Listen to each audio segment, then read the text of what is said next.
How do you prepare for your next chapter in your career, especially when you don't necessarily know exactly what this next chapter may look like?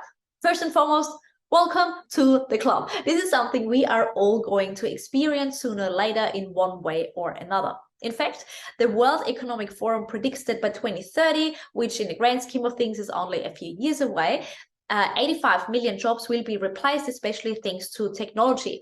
But big but 97 million jobs will be created, so it's a big opportunity.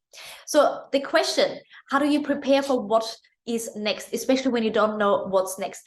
Nobody knows what's next, but there are a few steps that you can take. Firstly, embrace this uncertainty and stay curious. The more questions you can ask, the more curious you can be about your profession and your industry, and how emerging technology may changes the whole dynamic already puts you in the front seat. The second step that I highly recommend you to do is to assess your strengths, your natural strengths, but also your skills, and then take it a step further. What are the skills that you really enjoy? Often we get stuck in the phase where we've got high capabilities but low levels of enjoyment, and everything feels hard. And simply waking up and already feeling tired is actually a good indicator that you are in the wrong role.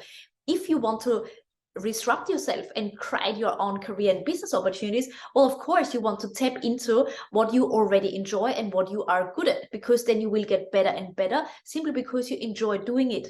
Anyway, take it a step further. So now we know that we need to embrace uncertainty and we ask more questions rather than having all the answers. The second step is we know what transferable skills we've got. The next step is about matching it with market opportunities. And this is where some research comes in. You know, nothing happens overnight. Trends are predicted, and we are seeing those changes happen for quite some time before they are actually here in its full glory. Yes, COVID was an exception, but let's move on from this conversation.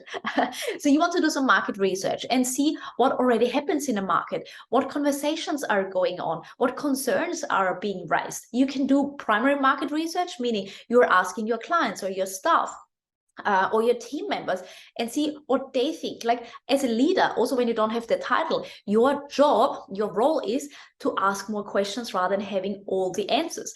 And once you have a little bit of an understanding what's happening in the market, then it comes down to you matching what you can bring to the table, your value proposition, meaning the highly enjoyable skills that you've got, those transferable skills, into what the market needs. And this is exactly how you create commercial opportunities. Think about it. A business and or a career is about solving a problem with a certain solution. And in this case, it is your skill set. But a skill set can also be using certain tools like AI. This is exactly what future-proofs you. So here is my task for you. Stay curious. Ask yourself, what is it that I enjoy? What energizes me naturally? What am I learning and researching about? And what could I do 24/7 even if I wouldn't get paid a single dollar? And then match it with what's happening in the market. Where are some overlapping opportunities? And this is exactly how you can future-proof yourself and prepare for this next chapter without knowing exactly what this next chapter even looks like.